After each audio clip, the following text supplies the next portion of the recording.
I was in this blackness. It was all completely black. I used to call it the void, but it's not a void. There was no absence of anything. It was everything. It was every possibility, every single point and spark of creation. In there was source, in there was God, in there was the universe. That was home. And I just felt this immense love and curiosity.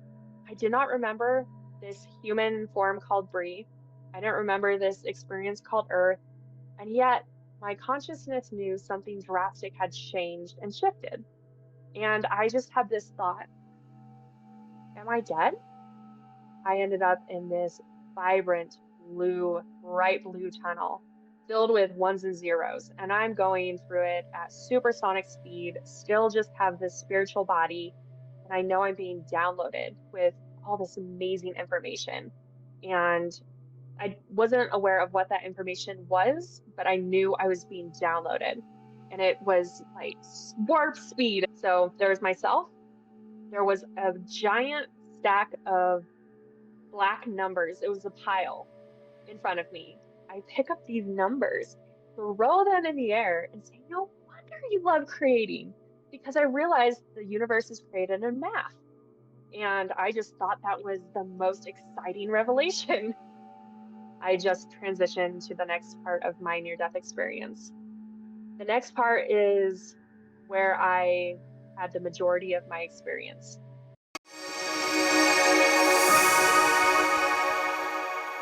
My guest today is Brianna Lafferty, who had a near-death experience as a result of a very long journey in a chronic illness. And she had what is considered a distressing NDE, which is pretty rare as far as NDEs go. It's a very small percentage, but she also had an experience where she was in a place where she had absolute knowledge of everything in the universe. This is going to be a fascinating conversation. So, Brianna, welcome. Thank you so much for joining us. Thank you so much for having me. This is going to be very interesting because I have read about a lot of these experiences, and very few, a very small percentage, are what we will call distressing. And I know that you've spoken about this quite a bit. So, before we even get into what your life was like before and your illness and your NDE, why do you think people have a distressing NDE? Yeah, so I do categorize mine as a distressing near-death experience. Although it's not quite, I don't know, intact with how other people have distressing near-death experiences, because they will have, variations of what we would consider hell and hellish like experiences. I experienced that here on Earth that led to my near death. So the moments leading up to it, I experienced hell. And once I left my body, it was no longer hellacious. It was pure joy, love, and curiosity.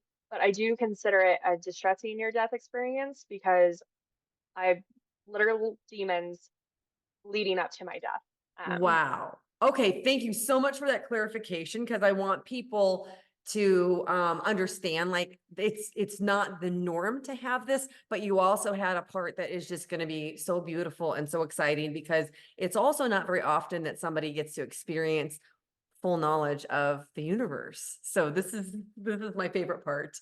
Okay, so you had this chronic illness for years and years and years. So you would want to talk about what that was and how that led up to the NDE, and then you can just share your NDE however you want. Yeah, absolutely. So I was a pretty normal kid, you would think. I thought I was pretty normal. I always noticed that I got a lot tired, more tired than other kids my age. Like they could just run up and down hills all day and just go and go and go. And I just didn't have that energy, but I didn't know I was different. I thought everyone was just kind of faking it. But by the time I was 10, my body started having weird like flickers, like involuntary movements of my arm. And my forearms and my calves and my hands and my feet would just cramp so bad. I'd wrap ace bandages around them to try to like hold that tension and provide some relief. And my parents just thought it was growing pains and that I might be tall like my dad. Newsflash, I'm not. Um, That's funny. so uh, a few years of that goes by and my symptoms progress. And then my other arm starts to do it, then my legs, then my head. And then I start getting nerve pain and insomnia, depression, anxiety, OCD. So I've got these physical symptoms, and my body feels like if you look at a Christmas tree, and some are lined with solid string lights and some have blinking lights. Well, my body was that Christmas tree, and those lights were pain signals. Was so we started going to the doctors, and they just had no idea what it was. I was misdiagnosed, undiagnosed. We tried treatments after treatments. They tried to treat the symptoms, but then that medication would cause a reaction, and then they'd give me medication to counteract that reaction, and it was just this waterfall of awful. And I'm coming into puberty at this time. So being a young girl, going into puberty is hard enough. We also moved from all of my friends. I had a huge group of friends of probably 20 girls that lived on my street, and they all had little sisters that were my sister's age. And we always had someone to hang out with and play with. And then we moved to this rural community where I didn't have a single person my age for half the town. Um, in school, I was bullied because I was the outsider. And so I hid all my ace bandages and I would try to play off my twitching by playing with my hair. I had long hair at that point, and it would just keep going undiagnosed. And every test came back normal. At first, it was good news like, oh, it's not cancer, it's not a brain tumor, it's not this, it's not this. But then I started to dread those appointments because I just want an answer. My family just wanted an answer. The answer wouldn't come until 8 years after onset of the twitching. I was finally diagnosed with myoclonus dystonia, which is a neurological movement disorder. Super, super rare. Even today, it's still less than 1 in a million people who have this condition. And when I was diagnosed at Anschutz in Colorado, which is a pretty reputable hospital. And the neurological team said, we want to study you. We've only heard about this. No, none of my colleagues have ever seen this. And would you be a case study for us? And I agreed. However, at that time, because it was so rare and no one knew how to treat it, and we had already tried to treat the symptoms, they kind of threw their arms up like, there's not much else we could do. There's this experimental brain surgery, but we're not going to put you through that as an 18-year-old young woman. So I was kind of just left at that. That was kind of the last appointment was we don't really have any good options for you. And during my teenage years and early preteen years, I also experienced a lot of paranormal and metaphysical things. And my church said, you can't. It's a lot of people were of the belief that if you had gifts, they were, of the devil or, demonic. And so I didn't share except for, shared with my mom occasionally. I was like, I see colors around people. And she's like, oh, those are auras. And those are actually, it's actually a gift, but don't tell anyone. And I saw some dark things, some really dark things. I saw ghosts, which weren't dark. I didn't mind the ghost. They didn't bother me. I didn't bother them. They're just kind of there. But then I did see an inanimate doll turn its head and look at me with eyes glowing red, where it's lost its eyes decades before it was an heirloom doll. That scared the bejesus out of me. I also saw this dark entity that my sister also saw, and she told my mom, and I told my mom, and our friends told us they saw it, and we told my mom, but we never told each other. We didn't find out until my 20s that we both saw this entity on multiple occasions, and we called him the Top Hat Shadow Man or Top Hat Cape Shadow Man. My sister called him the Party Ghost because he would come around especially when there was a lot of people, also mimicked people. I swore I saw one person go into a room and they were behind me. And I did some research when I wrote my book, White Flame, about my NDE. And turns out it is a well-known dark entity around the whole world that appears to children, usually in basements. And my mind was blown because I didn't write this book till 2022. And it's a common dark entity known around the world. So that blew my mind. But you put these two together, this chronic illness, being just a female teenager, no real friends, insomnia, anxiety, depression, OCD, pain, no hope, just, and I did the best I could though. While all of that sounds very, very grim, I tried really hard. I graduated high school early. I went to college. I moved out and really wanted to be independent. I bought my first house at 19 and remodeled it. So I share that passion. I also tore out cabinets and, walls and floors and redid all sorts of things. So I just tried really hard to live a normal life, started working my way up in the corporate ladder, and my illness kept progressing. And they didn't know enough about it. They said, oh, we don't think it's progressive. And yet it continued to progress. So I sold my house for a profit when I was 24, 25-ish. And I knew from the time I was 15 that I was going to die before I turned 28. I just had this gut feeling, knowing. And I relayed this to my mom since a teenager, and she believed me. So when I sold my house for the profit and I knew my time was running out, I basically ran away. I moved 1,400 miles from everything I knew and just tried to live out the rest of my life the best I could. And that is what takes us to my NDE is I am living alone in San Antonio, Texas in 2017, and my illness is just running rampant, and I'm not finding any jobs. I'm trying all sorts of different things and just nothing's panning out. And so my mom has always been this warrior. She's always searched for answers. She refused to give up on me and give up on an answer, give up on a solution. So when I was younger and the pharmaceuticals didn't work, we turned to Eastern medicine, Chinese herbs, holistic medicines, practices, all sorts of things. Almost anything you could think of, we probably tried it. We did not try spirit release therapy until 2017.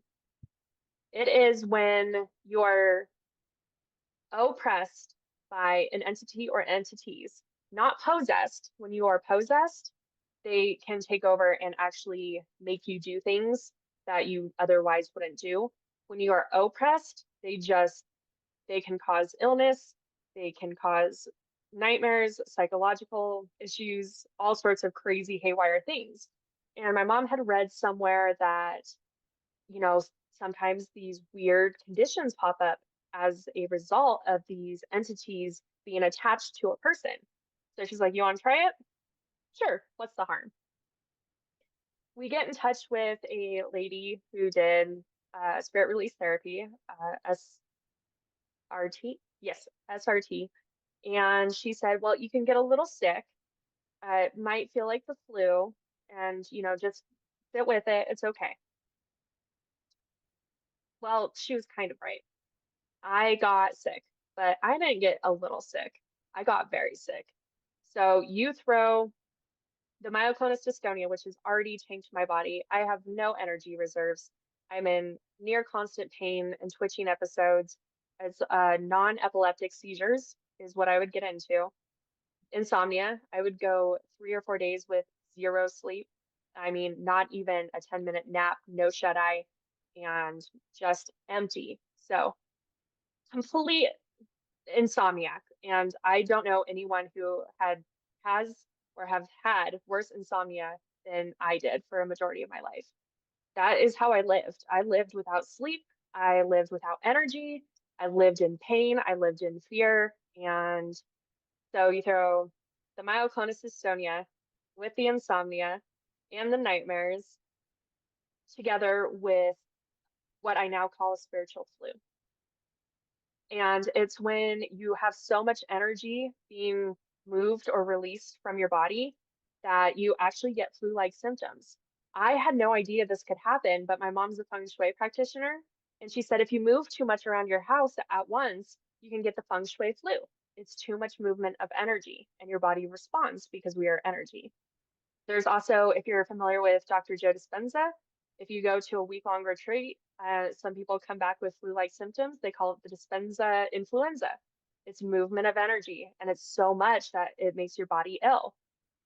So it was an actual flu-like experience. So I am vomiting, I am stuck to the bathroom, I can't hydrate, I can't eat, and this went on for weeks, about 3 weeks. And these entities that I had been attached with since I was a kid got pissed because I was the perfect target. I was weak. I didn't know what to believe. I didn't know in my own power. Uh, I was in pain. I was the perfect target. So they got super pissed off and they'd been with me for a long time. So they start battling me in my head, psychologically. And then I realized, you know what? I'm just not going to be afraid of you. And I'm claiming my power. And that really pissed them off. So then they got physical and they started physically attacking me. And this amped up process of attack went on for 3 days. And my mom and I were on the phone praying. We didn't know what else to do. My parents booked a flight down to Texas because they knew something was wrong. My dad even woke up and he doesn't dream. He doesn't admit he has premonitions or, guidance, but he heard the voice of God tell him that I was under demonic attack. And 2 in the morning, my mom and I were talking, and I knew she was exhausted because she'd been up with me almost 24 hours, 48 hours just on the phone. So I told her, I'm going to try to go get some sleep. That was a complete lie. I only said that so perhaps she might be able to get some sleep. I hung up the phone right at 2 o'clock, and everything just gave up at that point. My heart, my soul, my mind, my body, and in my head, and my heart and my soul and everything, I called out and said, I can't do this anymore. It's in your hands. I didn't know who I was calling out to exactly, but I just was, if there is something out there, if there's God, if there's a higher power, if there's divine, I'm done. I cannot keep going. I have no more energy. And at that very moment, everything was just, it felt like it was ripped from me, as if 100 boulders had been lifted, 1,000 stadiums of screaming fans had been silenced. And I felt complete peace and serenity for the first time in my life. And it was absolute bliss. And then I heard a big booming voice. It wasn't really internal or external. Ask, are you ready? Something amazing had just happened. I didn't even have time to think what it was asking or who it was or where it was coming from. I just knew that I was in such peace that I was going to say yes to whatever this was. So instantly everything cried out yes. And in that moment, I felt three really hard, it felt like pounds on my chest. And that is when my heart stopped and I left my body. Start of my near death experience, actually. So, going from this horrific, demonic illness, attack, craziness that just built up over 15 years and just reached its breaking point to complete peace and serenity to then being completely detached from my body. And I was in this blackness. It was all completely black. I used to call it the void, but it's not a void. There was no absence of anything. It was everything. It was every possibility, every single point and spark of creation in there was source, and there was God, and there was the universe. That was home. And I just felt this immense love and curiosity. And I did not remember this human form called Bree. I didn't remember this experience called Earth. And yet my consciousness knew something drastic had changed and shifted. And I just had this thought, am I dead? And three monks just kind of appear out of the darkness and are sitting crossways and just smiling at me as if they're kind of laughing, as if to say, if you only knew. Well, I'm like, okay, that's curious. Didn't put much thought into it at all. And they drifted back into the darkness. After that, I ended up in this vibrant blue, bright blue tunnel filled with ones and zeros. And I'm going through it at supersonic speed, still just have this spiritual body. And I know I'm being downloaded with all this amazing information. And I wasn't aware of what that information was, but I knew I was being downloaded. And it was like warp speed. If you've ever seen Star Trek and they go into warp, that was what my spirit felt like it was doing. And then I end up in this white space. So, kind of the opposite of this pure blackness and full of energy, I end up in this white space where there were only three things. There was myself, the only time I ever resembled a human at all, which I still wasn't really aware of the difference of anything. So there was myself, there was a giant stack of black numbers. It was a pile in front of me, and the presence of a ascended master teacher behind me. Due to my upbringing, I believe that was Jesus. Um, just how we're culturally and raised. So, anyways, I go and like with childlike enthusiasm, I pick up these numbers, throw them in the air, and say, "No wonder you love creating," because I realized the universe is created in math. And I just thought that was the most exciting revelation. And I was talking to the presence behind me, but I never heard any any comment. I just transitioned to the next part of my near-death experience. The next part is where I had the majority of my experience. While there was no feeling of time, like we experience time here on Earth, I would say I spent the majority of my experience in this area. And it was kind of reminiscent of Earth. I mean, there were buildings, there were trees, there was ground, there was sky, there were utility poles even. However, I did not see another human. I just saw other beings. And when I looked around, all these other beings kind of looked like, um, gosh, I'm still struggling. I've talked about this and I've written about this, but to try to describe what the other beings look like still stumbles me up. But kind of just, I don't know, maybe little mannequins or like Russian dolls. It was just kind of cartoonish, almost. Um, and they were all doing different things. A couple of them were working on this craft that had a flame out like on the top of it. People were, or these beings were stalking the store and just kind of walking around. One was sliding down a tree and it was covered in snow. And I thought that looked like so much fun, but I didn't think I liked snow. And instantly I'm there sliding down trees, but they're covered in this lush green moss. And then I realized, what if the being next to me sliding down that tree is actually experiencing the reality they want, and it's snow, and mine is moss, and we're experiencing this simultaneously together but separate.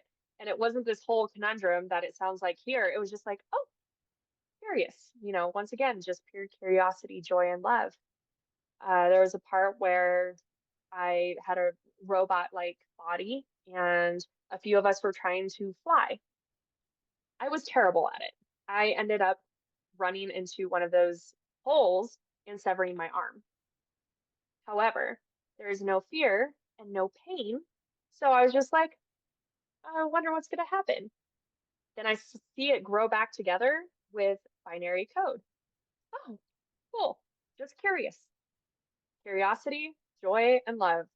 Keep going, and I end up in a store with these other beings, and then we all decide to dance. And we moved in such unison that it's like we choreographed this for millennia.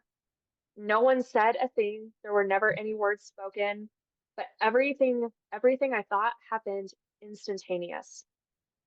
One point, which is very ironic because I just said I didn't think I liked snow.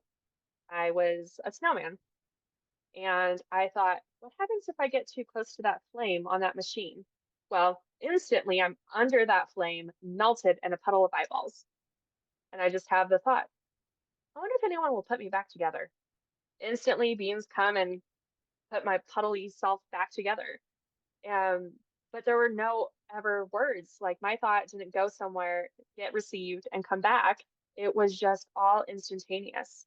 And everyone moved and acted and, if- lived in this beautiful communion. At the end of this part of my experience, I saw a barbed wire fence. However, I could not see beyond it. It was very blurry, just like my background. And a few of these beams started moving on opening through this fence onto a land bridge and kind of out into the blurriness.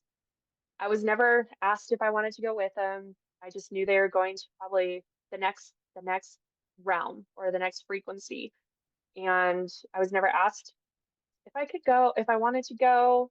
I was never shown a life review, what my life was like on Earth. I still wasn't aware of Earth at this point, wasn't really even sure I was dead. I didn't know I was dead. And then I end up in the last part of my experience.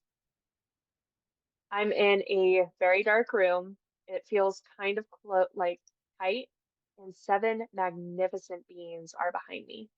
Not as important or significant as the love and God that I felt in the darkness, in the blackness, but more so than the what I call the ascended master teacher in the white space.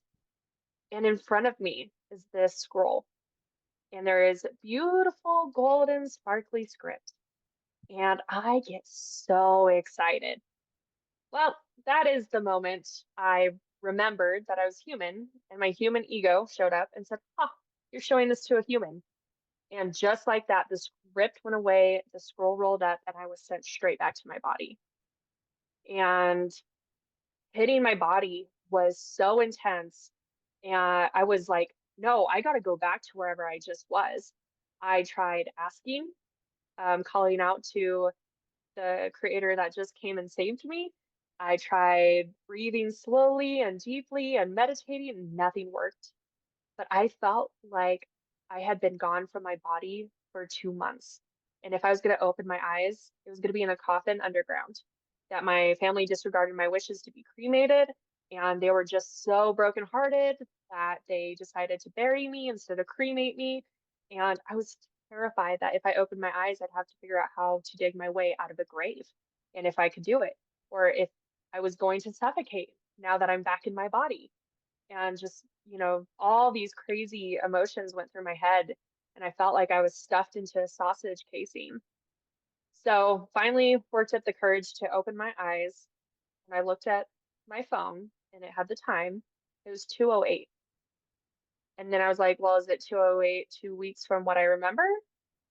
Is it 2:08 in a few days? Like I looked around and everything was the same. And then I realized it had only been 8 minutes. And I was like, what the heck just happened? So that's kind of the gist of how I got to my experience and my experience in a very basic nutshell. Okay, so normally when I do these interviews, I'm either familiar with the story, I have somebody else who reaches out and schedules these, and I have a full-time corporate job. And today I had an interview before yours and then yours, and I only had moments to look at this because of all the calls I wound up having in between the last interview and this one. And I am so glad I did not hear about this before. Brianna, I have watched, read, and listened to probably 2,500 of these and interviewed at least 250 people. And to me, there are so many significant different things in this. This is blowing my mind from the aspect of all that I know and understand about NDEs, because I personally am on this consciousness, I'm going to call it a consciousness journey right now, where a couple weeks ago, I drove around in a car on a weekend for hours practicing the script of how I wanted to discover or discuss consciousness with my audience. And your experience is the exact replication of how I believe consciousness works from my personal experiences being on the other side, which were nothing like yours, but an understanding. And I cannot even tell you how many questions I have in my mind right now and how excited I am to have this conversation. But I had to caveat this because this is just a mind-blowing NDE to me for so many reasons. And I'm wondering if you've had this reaction before. Not quite to this extent. So I'm very moved by it.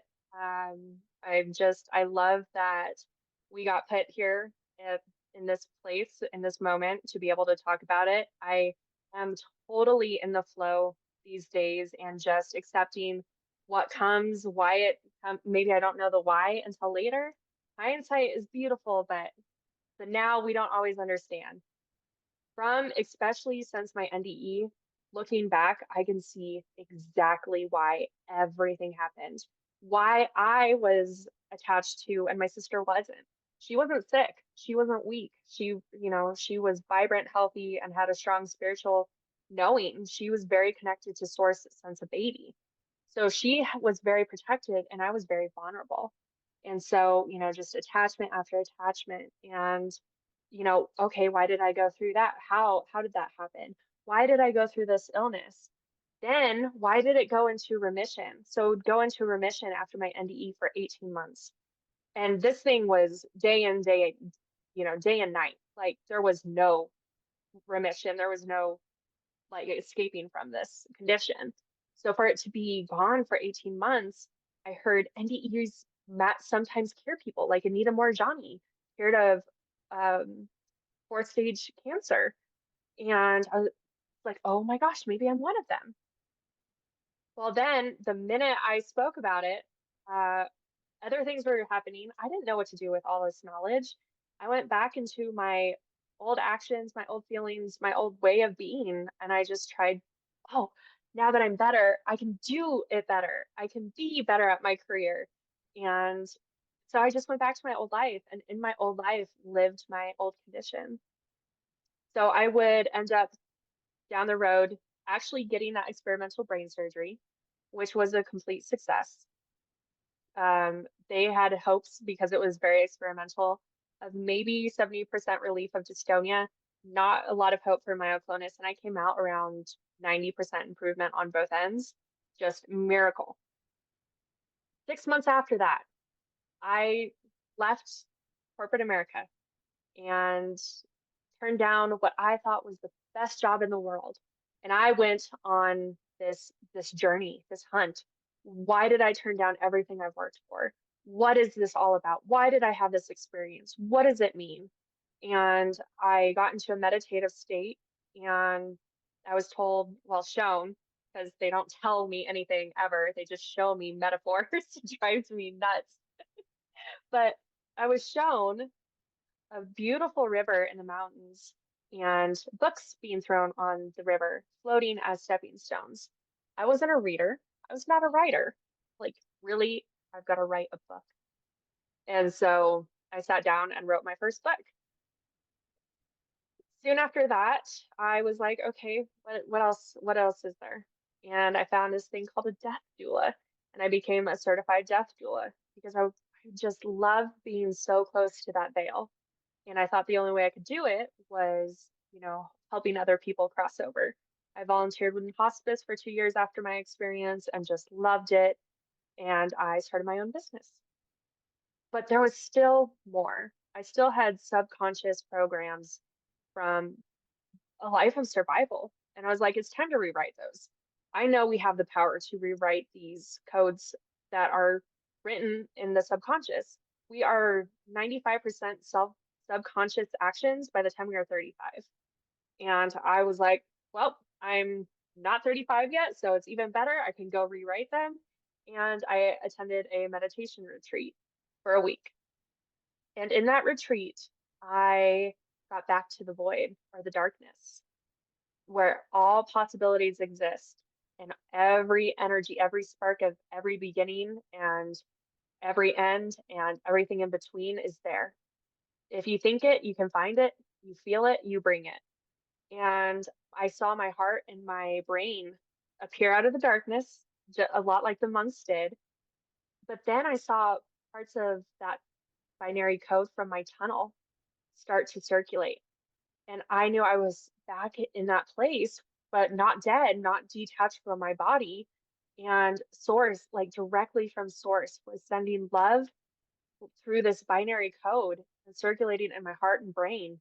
And when I came out of it, I'm like, oh my gosh, I'm healed.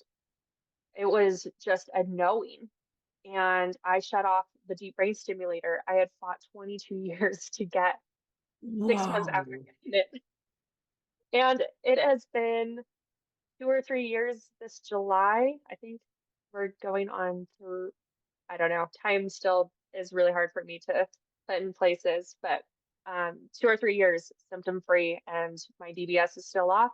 I'm on no medications for it. And I know it's not coming back because I'm not going to be that person. And that's what it's all about is I had to find that power within me to know that we do create our reality here. Um, that this is a type of simulation and we are so connected. And when we connect, we can do incredible things. Wow. I was going to ask you if this is proof or evidence. I have it written down. Evidence of the matrix. Like that's what I was thinking about when you said about the binary code and your arm, because I also have been in a place differently than you were, where I was experiencing the collective. There was nothing human about it. And I love that you said you were in a place where there wasn't any humanness. And then all of a sudden you started having all of those experiences. And it immediately was like a download of you were experiencing unveiled consciousness. Absolutely. Unveiled consciousness. So let's talk about, I want to hear from you what you think consciousness is. What is your definition of consciousness? Oh, that's a great question. I don't think I've actually ever thought about it deeply, but going back into this darkness with all energy, all possibilities and everything, and there was this creator, source, whatever you want to call it, God, that was kind of like a mass of energy. I kind of feel like consciousness is, it's kind of like how we view the universe. It's kind of like this, torus and vortex, and it's the source is just offshooting all this energy, all this love, and um, all the possibilities. And our consciousness is a spark. It's just one of those little energy molecules from that source, and it's ever expanding. And we get to, send that information, whatever life we choose, whether it's to be human, whether, we get to have all of these experiences here on earth or you know other places, other dimensions. um we get to experience it, and we are just fingers of this greater being, but we are just that little, gosh, it's kind of like this place of darkness was just full of sparks and energy and just we're that spark. And we're all connected. We're all these sparks. We are all sparked from this thing and we're all relaying information and energy. And a lot of people, you can feel other people's energy. Our energies extend outwards 3, sometimes 6, even more feet from our physical bodies here on Earth. Well, what if that was expansive? In my near-death experience, I didn't have this constriction of a human body. So it took me a while to realize that I felt like I was shoved into a sausage casing because I was expansive. There was no limit to me. I love That that was a long so much. explanation. And one of the things that you said that I was like, yes, this is it. This is what we're doing here, is when you said that you saw the other being sliding down the tree in the snow, and you said, I don't like snow. And then all of a sudden you were on a tree, but it was moss. And you had that thought of, what if they just experienced what they liked? I experienced what I liked, but at the same time, we're both experiencing. And I think that this is exactly what is happening here. This is exactly what we are. That spark you talked about is that drop of the soul in the Lori, in the Bree, but really, you are me and I am you. And Mhm. we're just veiled to have forgotten that you are me and I am you. And when that veil is unleashed or released, we are only this consciousness that is source. You can't take us out of it. You can't take source out of us. And so there is no separation. That's all an illusion. All these things about religion where they teach about somebody is cast away or somebody is bad, they're bad or whatever they are, that's all an illusion because there isn't anything outside of this massive source. That's it. It's all encompassing. And I feel like this is the mass awakening that's happening on earth right now, is people are becoming unveiled. The veil is thinning.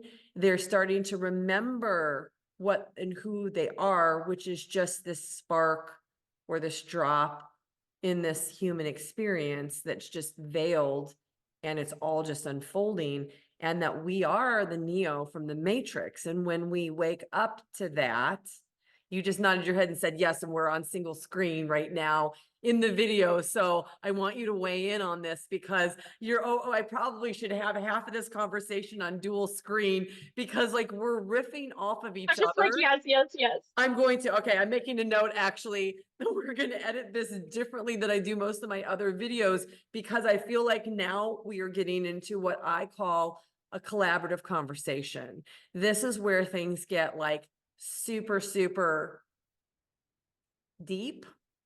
And Uh, this is where the collective starts to go, oh my God, oh my God, oh my God, this is what we are. Now I'm understanding it. Now I'm hearing these examples. I'm hearing something that I can connect to and understand what we are, because this is that realization that what you are doing to somebody else, you are actually doing to yourself. And I think that that's one of the biggest things. So please weigh on just the things that my diatribe of explanation. Yeah, so two things I would love to comment on. One is how I was sliding down trees filled with moss and I saw somebody next to me or this being next to me sliding down in snow. What if we're experiencing the same thing simultaneously but separately? Well, it plays into our existence here too. Think about how off first person witnesses can be. You have two people, or heck, you and your husband or you and your partner go to a dinner party. You have a great time. You think it's just the best. You thought the jokes were amazing. The atmosphere was fun and lively. And your partner is just like, oh, that was awful. Did you notice this? And oh gosh, it dragged on. You experienced the same setting, but your interpretation of it was very, very different. So that is a real world connection that we can make to that conundrum, I guess, that I had in my near death experience. There was second thing I really wanted to, oh, Neo from the Matrix.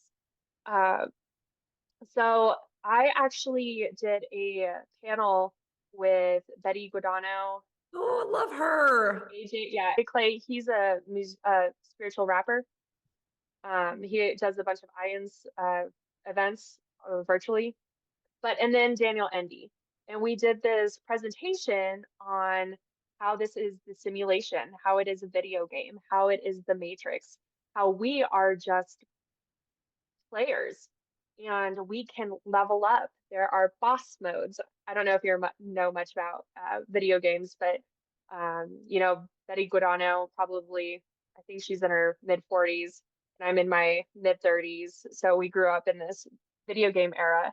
And it was so fun to kind of relate this to you get to choose your avatar, you get to choose your power ups, you get to choose how you move along in the levels, you get to choose how you progress to the next level and the next level. And of course, sometimes those levels continuously get harder and harder, but you get more power ups, you get more, you know, power and options and all this exciting things so you can face that next level.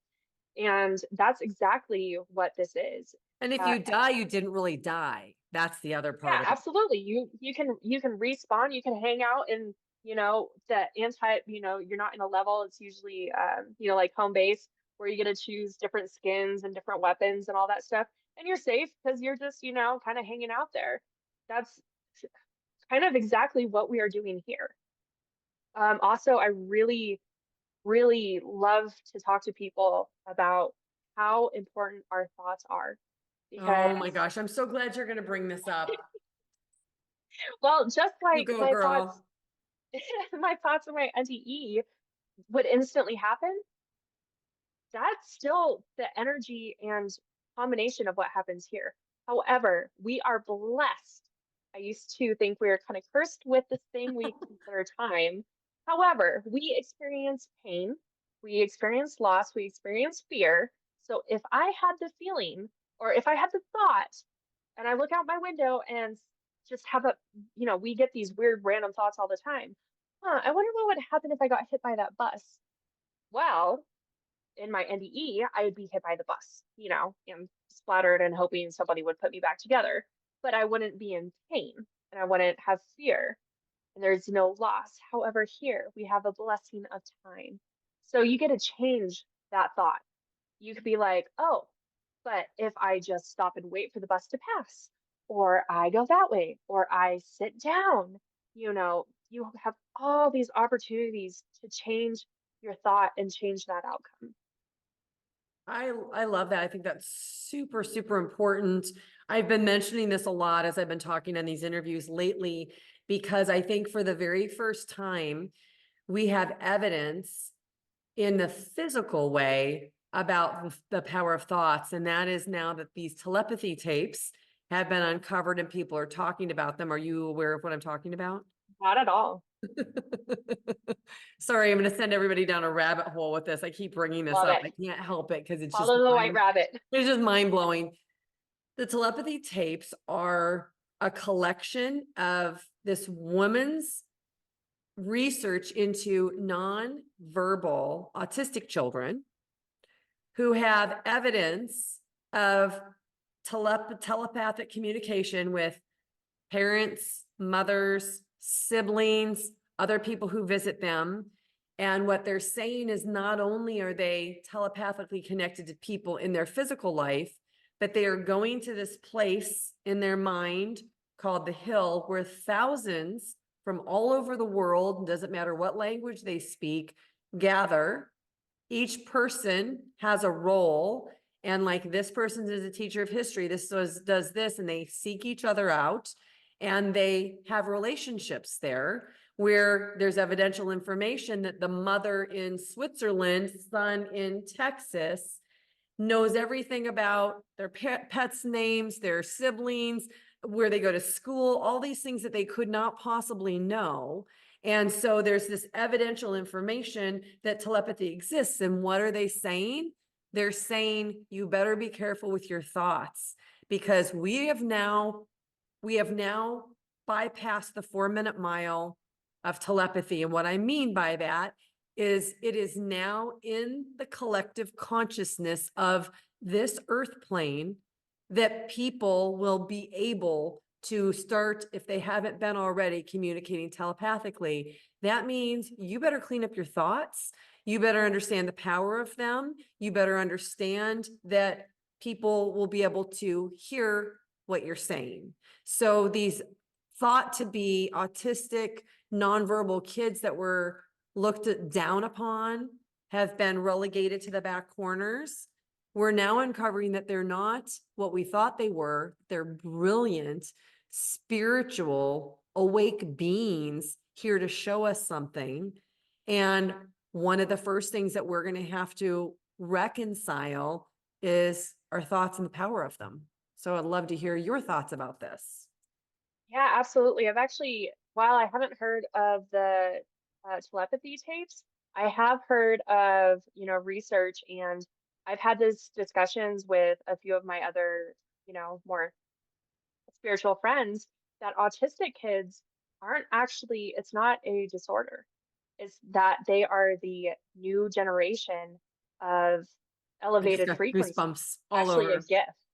Yeah, that these are actually significantly gifted children. And of course, what is the common theme of this earth world? Power, and taking away our power, our internal power. We do that through education. We do that through culture. We do that through, governments, society norms, and all of these things are built to, remove your power and make you forget about it. So of course, the medical industry and, the world is like, oh, they're sick. Let's throw drugs at them. Let's make them normal. When in fact, they are actually more enlightened, and they're the new wave of spiritual beings coming in to awaken and thin that veil. On another note, one of the gifts, which I thought was a complete curse at the time, I received after my NDE when I came back, was hearing people's thoughts. And Really? yeah, it Oh my was, gosh. I'm ready to cry. Like, this is such a significant conversation for me. Like, if you had come on my channel 6 months ago, we would not have had this conversation. Like, the timing of this is blowing my mind. I love it. You must have had that thought. But yeah, the reason I thought it was a curse is because, I kind of felt the feelings as well as the thoughts. So it was okay, and it was kind of overwhelming. But I remember being in an Applebee's with my mom, and I was, raised that everyone is equal, treat somebody how you would like to be treated, basic things of humanity that, we all wish everyone would abide by. But, just not, I didn't know what racism was really. And I heard the thoughts of a very racist individual. And I felt the deep rooted feelings that he had growing up and what was installed into him. And it devastated me. Like I was so torn up by the thoughts and the feelings that had overcome me from across the restaurant that I just shut down. Like I was like, I am not doing this anymore. So I didn't hear people's thoughts for quite a while until I started, on this new journey, away from being normal and living the American dream, and, really strengthening and improving my gifts that I was blessed with. I lost seeing auras because it scared me when I was little. I can see just the basic energy, but I can no longer see color. I'm trying to relearn how to do that and reopen that up. But I have Practice on me. reopened. Practice on me. Such a fun thing. Yeah, well, and I loved it. I saw the most amazing auras before I saw a black one. And when I saw a black one, it just freaked me out. And I was like, nope, no more. Did you think the So black one was somebody who was ready to transition out of the body, or do you think it was something no, else? I think it was something else. It was a guest pastor at my church, and seeing it scared me. It was a lot like the darkness I saw in my basement. So Interesting. Okay. yeah. Okay, we'll leave that one Um, yeah. So working on opening that up again, I came back with medical intuition. I could feel the pain of where other people hurt. If you have a bad knee, I could feel it. If we drove past a car accident, I could feel if you had a seatbelt injury, whiplash, if you had not survived the incident, if you had transitioned during that crash, if you broke something, I could feel all of that in my physical body. I have since learned how to receive the messages without the actual physical sensation, but that was some learning. And I have Wow. reopened hearing people as needed. My my poor boyfriend at the moment, um, he is the most susceptible because he's really opening and waking up, and he wasn't raised typically. He was homeschooled, and he's got this curiosity and joy and love of life that has really not put such a heavy veil on him. And Hmm. he just never had anyone to ask him or push him to look beyond it, or he didn't know which way to go. So because I the timing, we came into each other's lives, and here I am, just like crazy NDE girl, but with all this information and, you know, some guidance, he's opened up phenomenally. But because he's opened up so much, I hear his thoughts a lot and it drives him nuts. Wow. I Okay, love it. that's super, super interesting. I want to go back to the illness that you had. You said it was very rare, 1 in a million people. I did the math on One in that. 10. That means about 7,000 people on this planet had that affliction. That's not very many out of Yeah, I think, billion. yeah, well, we're actually at 8 billion now, I think. Are we? And last I looked it up, it was estimated around 6,000 people. So less than one in a So million. even less than, okay. So it's a tiny, tiny segment and it's super rare. And I feel like you set yourself up with something that was such a needle in the haystack because there were so many things that you needed to understand in order to do the work that you're doing now. And I would 100%. love to hear your thoughts on that and why, because I think when people are starting to wake up, we start to ask more, we have more questions than answers. And one of the things I always see in the comments is about like, well, why do I have this? Why am I so sad? Why do I have these illnesses? Why do I have depression? Why does this other person have depression? And we what if everything to death. And I feel like your story is very similar to Christian Sundberg's. I know we're both in the NDE space, so you know who he is, and I'm sure you're familiar with his story too. But you I am. reminded me a lot of his story because he chose to take on a difficulty, which he later explained was an illness, because it was going to refine his spark of his soul in a certain way. And I'd love to hear you speak about that because I think this will help a lot of people who maybe are going through pain and suffering the way that you were.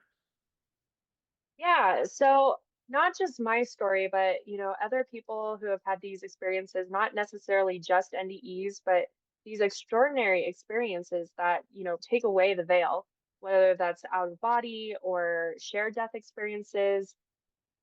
There's so many different terms and things that we can experience now. Um, it's just absolutely fascinating to listen to other people who have had illnesses and reflect on why. What's the reason?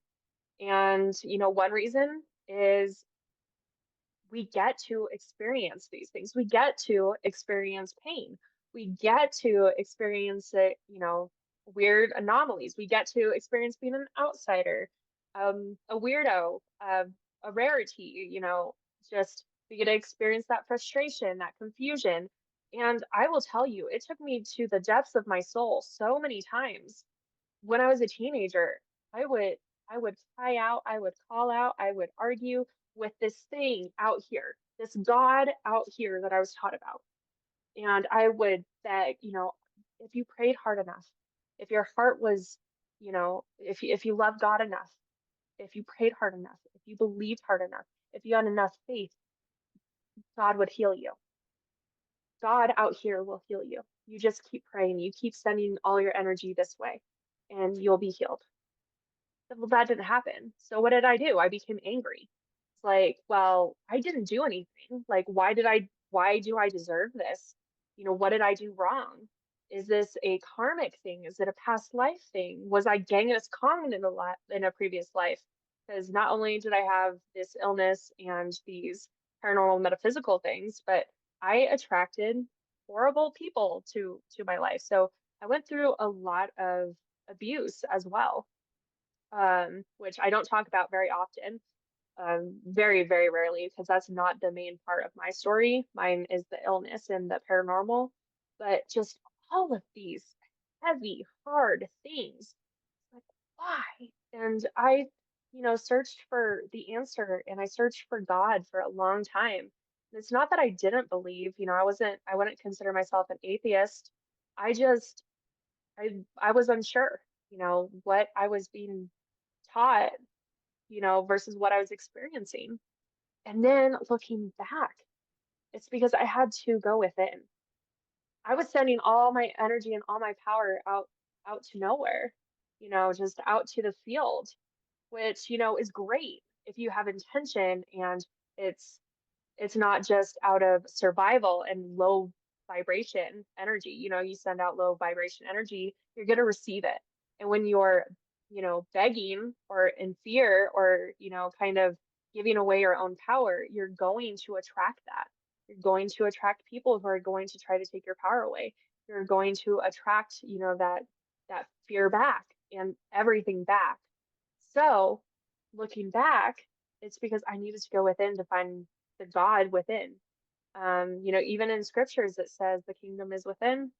Mm. And that's Amen. exactly what I found. Yep, that is what I found. You have to go within and claim that. And throughout the process, I've learned so much about how important our thoughts and our feelings are and where you're directing them. Are they just floating on out just for anyone and anything to grab onto and send back? Or are you taking control of your future? Are you taking control of your experience here? And then how are you using that to help others? There's so many people who have come to me that, like, I'm sick, and at first it was a lot of people who are like, I'm sick. Can you heal me? Um, I need you to heal me. I'm hopeless. I'm out of options. I don't heal people. I will help guide you to awaken the healer within yourself, but I don't heal people. Um, and because I keep putting that out there, I started getting people who come to me who are like, okay, I understand that this is some kind of illusion, that this is the matrix, that, time isn't real, but it is. We are still experiencing this avatar and everything. So your pain is real, your illness is real. It's a real experience. So we don't always need to know the why. And one of my early podcasts, I talked about soul contracts. I put it in my contract that I was going to experience myoclonus dystonia. My mom mentioned when I was 17 that we signed this contract together, that we were going to do this together. At 17, I had no idea what she was talking about. But when you experience that, you've met those terms. You've met the terms and conditions. Your contract is complete. You do not have to keep experiencing it. And that's Yes. really the point I want to get across. And people come to me now to, kind of help shift their thoughts and their feelings and change their reality because they understand that they don't have to be stuck in a contract, especially when they've met the terms, they've met the conditions, and it's time to move on to the next level. I am so glad you said that. I think that that is so important. Oh my gosh, just so many things about that that are good that people, I hope you rewind and listen to that again, because it's all about actually taking your power back and realizing the power within. Like, we are waking up to the power that we have the control, that we are the spark of the divine, we're the piece of the divine, and we have the power to change all kinds of things. This is why Joe Dispenza has been popular, because he, again, was the 4-minute mile of healing, and he showed people, oh, this is possible and I can do this. Let me teach you how to do it. Now, hundreds, thousands of people have done it. But again, he's not the healer. But since we went on the religious part of this, will you speak to, because you mentioned that one of the beings that came to you, you called him an ascended master, and then you came to know him as Jesus. So obviously we are talking about two different things. We're talking about an experience that is human-esque, because we're seeing Mhm. human-esque other beings. And then we're talking about consciousness is way up here above all of it, where nothing's outside of it. So you're at this level when we're going to talk about that. So what was Jesus as an ascended master, and who is he from what you were shown from a universal perspective? Yeah, so once again, I never saw this being. I only felt the energy. And the energy felt like an ascended master teacher. And I only say Jesus because I was raised in a Christian home. I think, it could have easily been Buddha, Krishna, um, you know, Muhammad. I mean, seriously, it could have been any of them.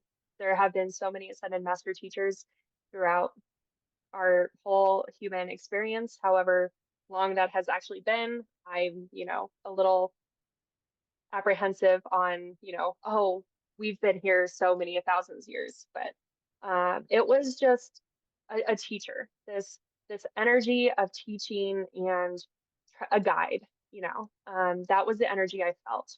And I know that that energy worked very closely with the source, the creator, God, if you want to call him God, work closely, and they together implemented, these different dimensions, different planets, different experiences. They're kind of like the builder, and constructing it with these equations, and they did it together. Just another extension and spark, but maybe one that had been, you know, humans have this very, very thick veil, but maybe other dimensions don't, maybe other planets don't. Um, and this is just, somebody who's either leveled up a bunch, or that spark was just, just meant to be more, just meant to be a light, something like that, if that makes any sense at all. It does. Okay, and then you saw these ones and zeros. What did in that space? First of all, before I ask that question, back up a little bit. What before your near-death experience did you understand about what ones and zeros were?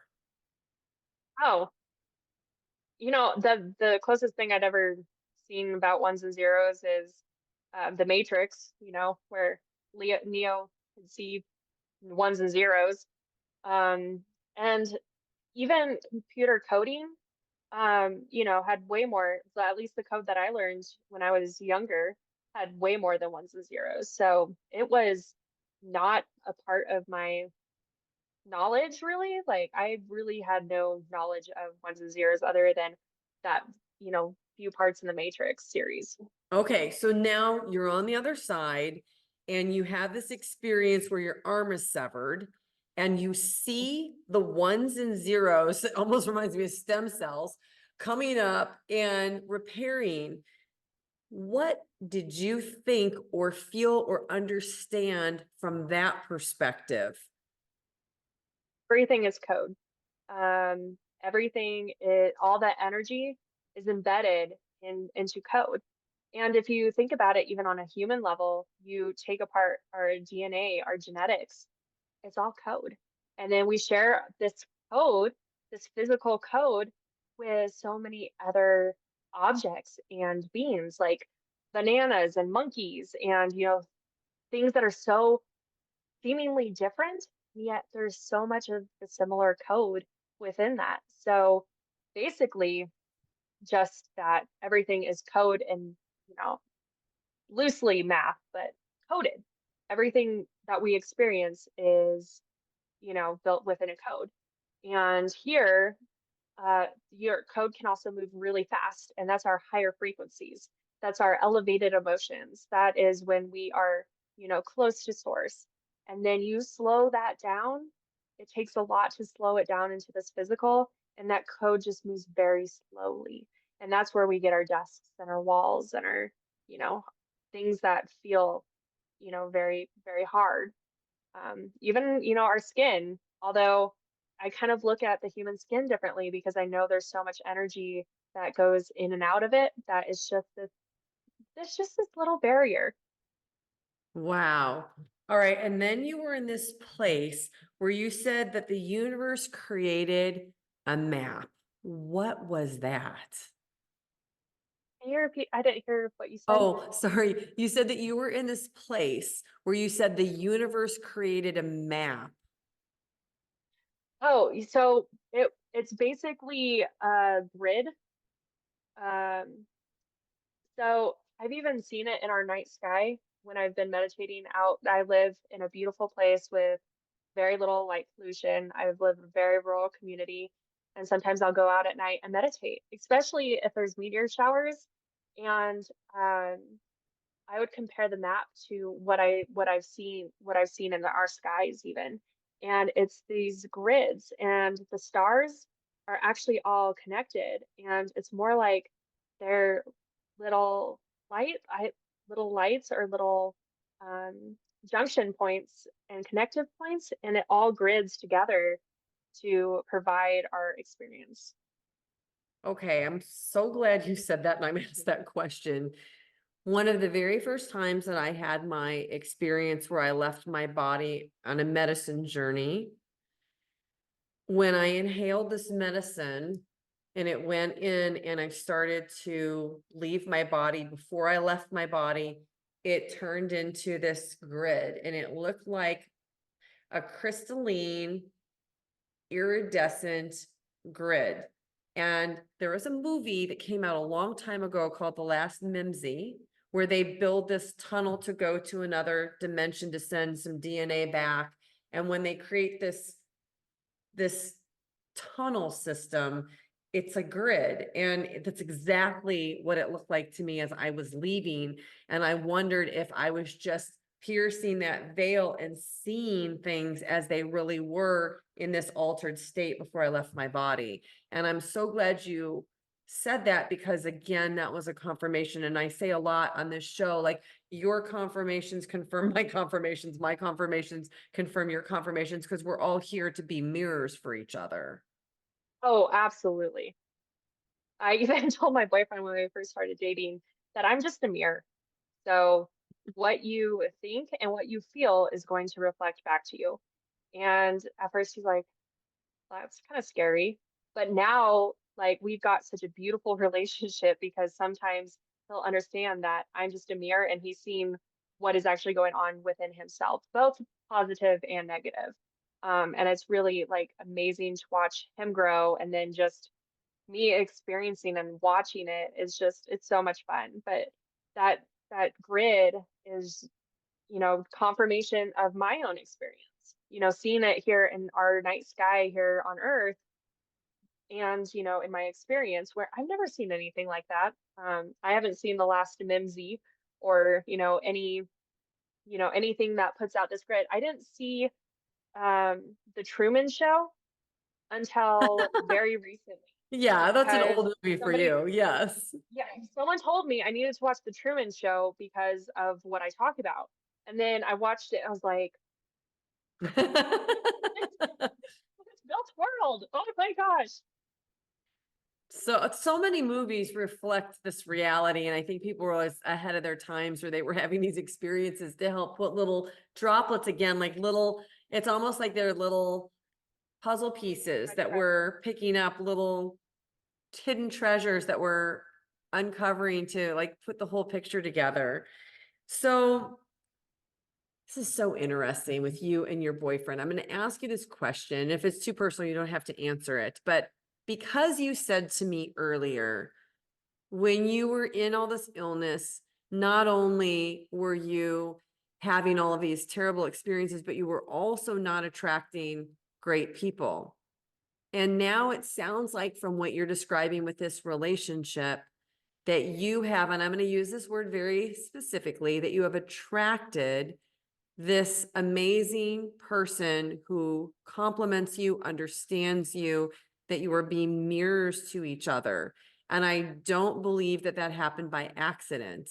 And there are a lot of us who are in this position where once you start to wake up, you can't just be with anybody. You can only be with other people who are in the same space and understand the things that you understand to be truths. So would you mind sharing for hope for all the people out there that are waiting for a relationship that is more based in these spiritual journeys?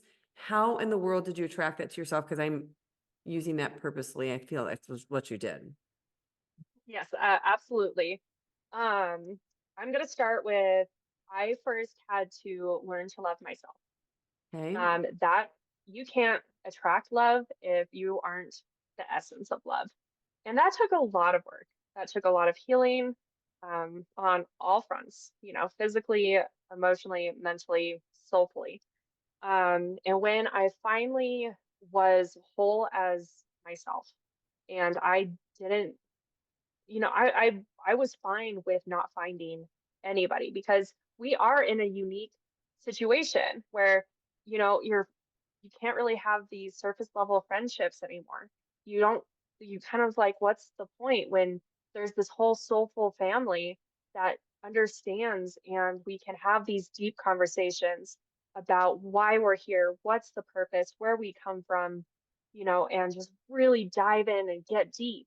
Where these surface level friendships just don't cut it. We've got more important things to do. I mean, it's kind of rude to say, but we know that we have a bigger purpose than just, you know, shoot, shooting the shot. So that that was the first part is I had to become whole myself. The second part is the most interesting to me. After I healed myself, or, I went within and the whole experience happened and I healed from this disorder that I've been dealing with for 22 or plus years. We think that I may have even had symptoms even as a baby. So more than, okay, majority of my life. It's like, okay, if I can heal from that and our thoughts create reality and this and this and this, and I'm starting to put the pieces together, I start to creating my perfect man. I was like, you know what? I can create reality. I'm going to create my perfect man. And so I started putting boxes and, oh, he's got to have this and this and this. And he's got to, be spiritually awakened. And, spiritual means more than physical. And, all of this stuff. Like he has to see the same as I do. Or he has to, be able to talk the same as I talk, have these conversations. So the universe sent me exactly what I designed. Which is actually However, just you anyway. no, this isn't my current boyfriend.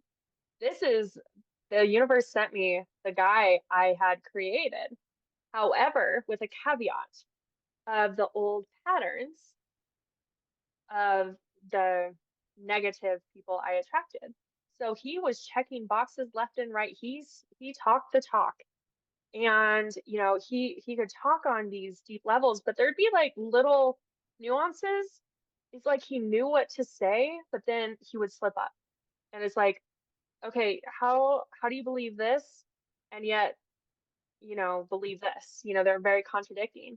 So he knew how to talk, but he wasn't actually spiritually awakened.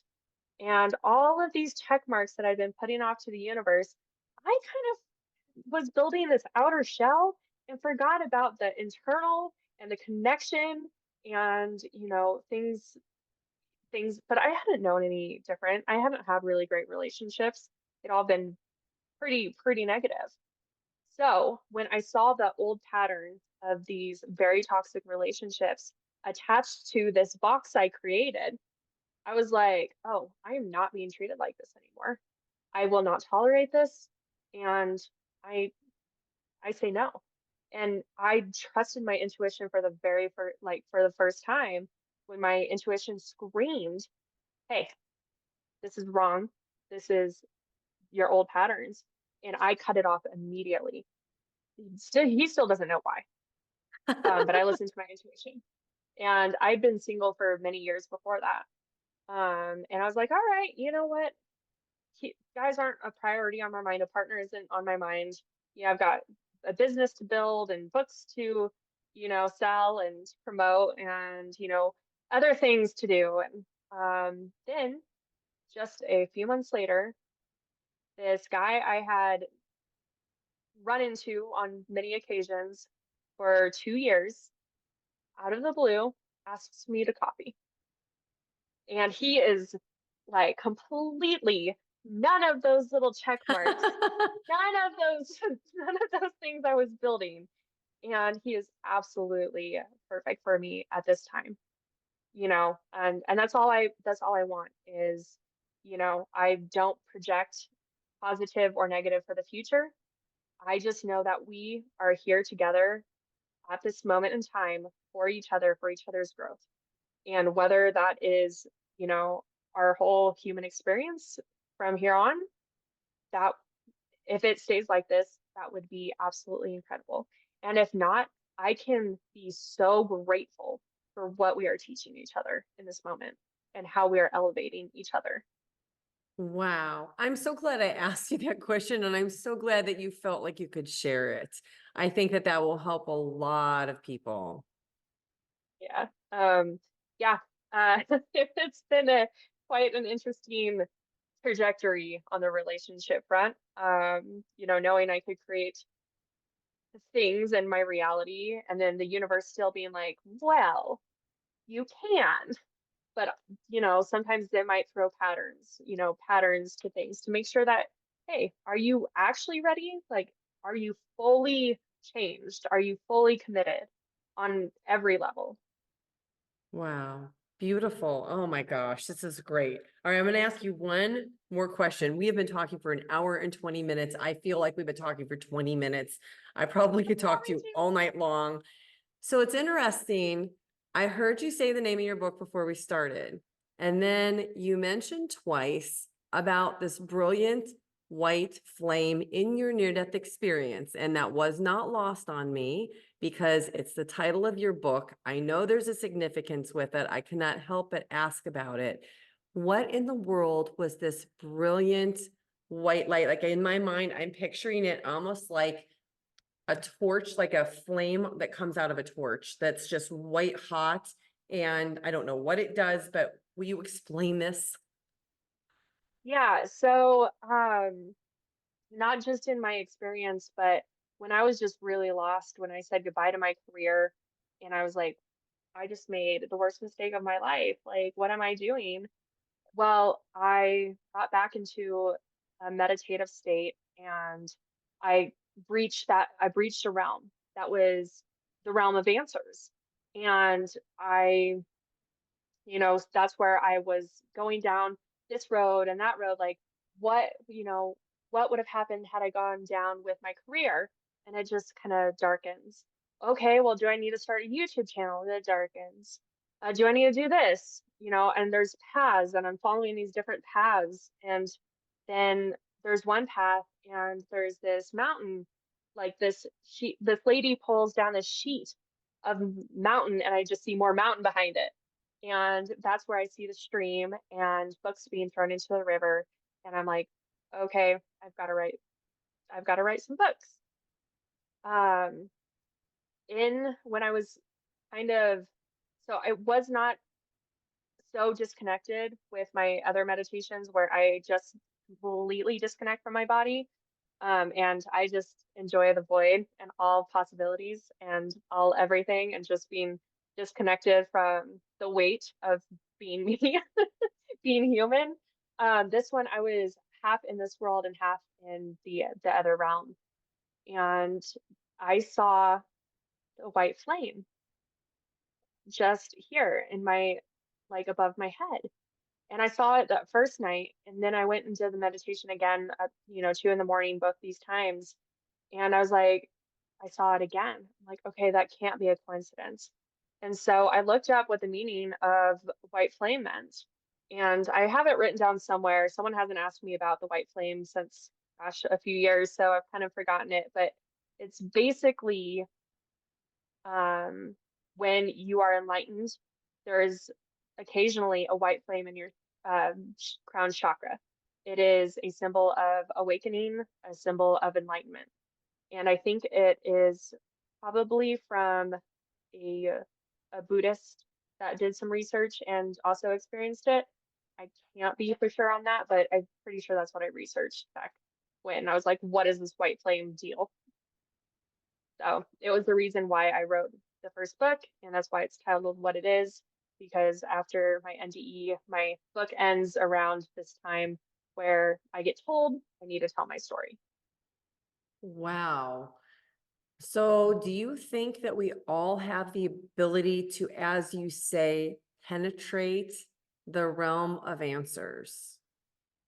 Absolutely. A lot of people, I've gotten this so many times. Oh, I wish I had an NDE because they want what comes after. They want the enlightenment. They want the gifts that some of most of us receive. They're different. A lot of them are the same, but they want the gifts. They want the experience. They want the knowledge, but they don't understand how difficult it is to actually go through an NDE and how much time it takes to recover from that. Um, I went into a deep depression that year after. I just did not want to be here, even without my symptoms. I was in a whole new state of survival.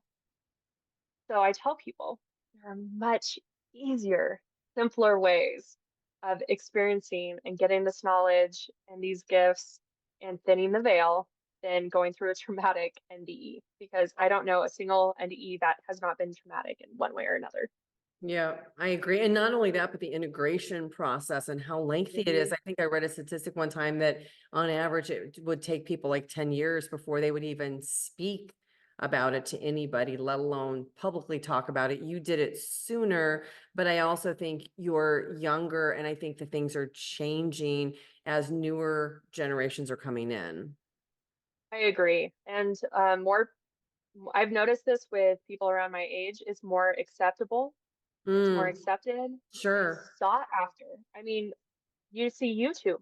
I could spend probably the rest of my life watching all the videos that are about NDEs, all the books, all the research is starting to get into the medical industry with psychologists and psychiatrists and medical doctors who want to understand it. So it is accepted now. It is being sought out. It is being researched. Where go back to my great grandmother. She had three, and she couldn't talk about it for fear of being ostracized. It was taboo. It was unspoken. If you talked about it, there was a likelihood that they were gonna give you a lobotomy or send you to the psych ward. Yes. So I mean, things I talked to are somebody on the show who actually had that experience happen with her mother. hmm So things are shifting. So when these younger people are having these experiences, it's okay to talk about. There's no longer this fear of ostracation or being sent away. It still might be hard because there is that integration that you need to do within yourself, but it is easier and there's more people to talk to about it that understand, and tons of books and research and videos and audios and everything. So I think that's why we're seeing more people come out earlier, especially in the younger generations. Yeah, I agree.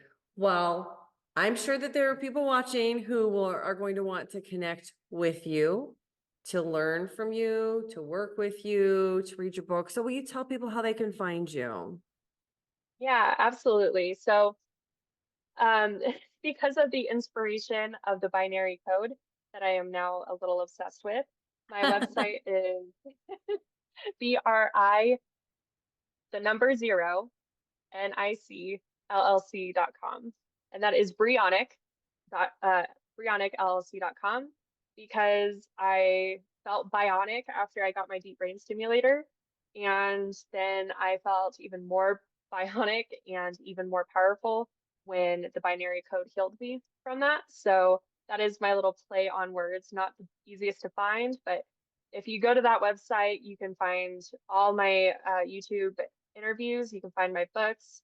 You can find my services as well as any of the socials and my email. If you want to reach out to me, my website is the easiest way to do it. It's got everything on there.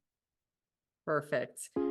Well, Bree, this has been such a fun, interesting conversation. I have enjoyed every second of my time with you. I feel grateful. You gave us a lot of time today. Thank you so much for sharing your wisdom. And thank you so much for what you are doing, for what you had to endure to actually be able to come back and share this and help wake up the collective, because it is so needed right now. Well, I am so grateful that you have this space to do so. It is because of people like you who put in the work to get these stories out and actually put out the message and awaken, the collective. So thank you so much for having this space and having me on. And thank you everybody for watching. Next up, check out this playlist of other NDE interviews. Please like and subscribe. It really helps this channel to grow so I can bring you more content. Thank you for watching. I'm so glad you're here.